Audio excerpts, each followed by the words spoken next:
Hello everyone, I hope you are doing well. Today we'll speak about how to fix or how to solve the problem of Upwork with good settings. Here we click on Apps, Default Apps, App Settings. In this list we search about the application of Upwork. Here we click on First Stop and we click OK.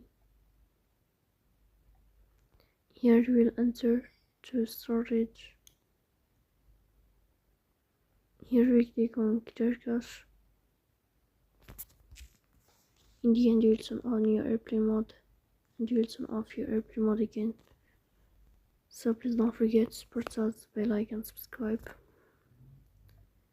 See you next time and thank you for your watching and your attention.